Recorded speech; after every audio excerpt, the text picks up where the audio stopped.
Is Richard Spencer gay?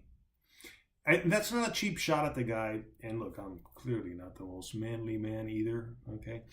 And this is a very quick video. It's not one of my regular videos that I normally do where I like to put some thought and effort into it because I don't think this is that important. And yet it is kind of important when it comes to all the identity politics and talks of ethno-states. And I'm almost ashamed that I'm part of this whole YouTube rabbit hole. It's like I feel like I'm in an echo chamber within a rabbit hole, within a vortex of just fucking YouTube geekery. And I tuned in last night to Andy Worski's stream with Sargon of Akkad, who I like, and Styx, Hex, and Hammer, who I like, and a couple of other people who I don't even know of. Fucking Miscellaneous Millennial or whatever fucking these people's names are. Again, hey, who am I to judge? I go by Nachi free. But at least Nachi really is my name, which is not very manly, I know. Not very mature either. But if there's one thing that people seem to have missed out on with Richard Spencer, and I think it explains everything with this whole ethno-state pseudo-intellectual bullshit, is why didn't anyone ask him about the fact that he is so clearly effeminate? This guy wants to be the leader of a nation of which he will never be. It's not gonna fucking happen, bro. Not at all. And it was interesting. Like, he did point out one thing that I thought was really funny when he pointed out to Sargon, you're just not as intelligent as you think you are. And I thought that was hilarious. And I was like, wow, well, he caught that. But you, Richard Spencer, are not the leader and the history maker you think you're going to be. Like you mentioned to one of the other guys. I don't know if it was Salacious Salamander, whoever the fuck it was that you said that to.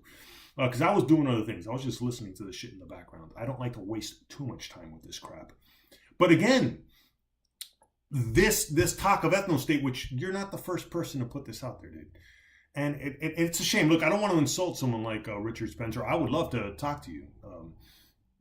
Not like talk to you. But in other words, you ever want to have an interview with me, that'd be great. But I know no one's going to take me seriously. And that's fine. Because I know my place in society.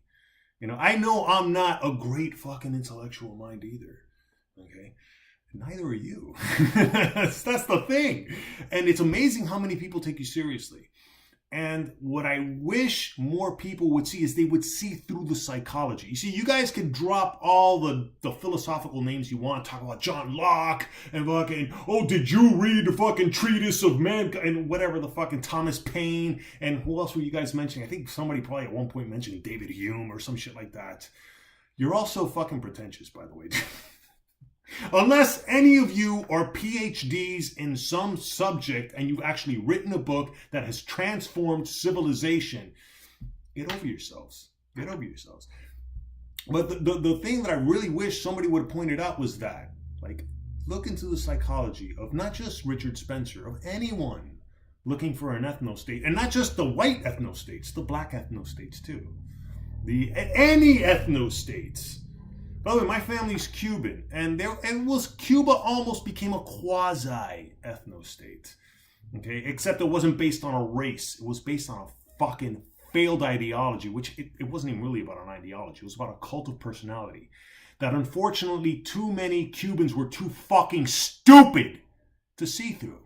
And yes, I say that knowing that I still have some family and friends over on that island, on that socialist tropical gulag. And it scares me. Look, I'm not that manly of a man either. I'm scared at the collective stupidity of so many fucking people on this planet that can't see through bullshit like that, like ethno-states and fucking communism. The one credit I will give to Richard Spencer is that he's a professed atheist. At least he sees that truth. That's good for you. But you got many other blind spots, clearly. And I think one of them is, well, whatever. Hey, who am I to judge? Maybe you're just a really refined individual, and you're highly educated and extremely well-spoken. But I think all your ethno-state talk and your thinking that you're going to fucking make history and all that shit, I think that belies a massive insecurity that you have. And I think that's worth pointing out. And I really wish more people would get this. In order for us to have as peaceful and prosperous a planet as possible, it's not that fucking difficult. Number one, don't be a fucking asshole. You don't even have to be nice. Just don't be an asshole. And most people know what it means to be an asshole.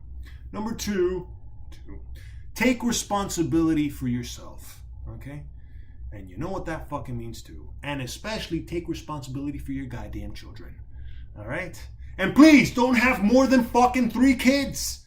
And much less with fucking 3 different partners.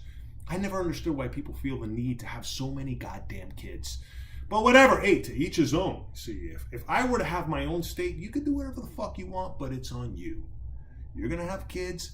Now I'm getting sidetracked. The point is, the next time somebody speaks to Richard Spencer, can you please ask this man, does he secretly crave black cock? And is that why he's so about an ethno state? Is he trying to conceal something else?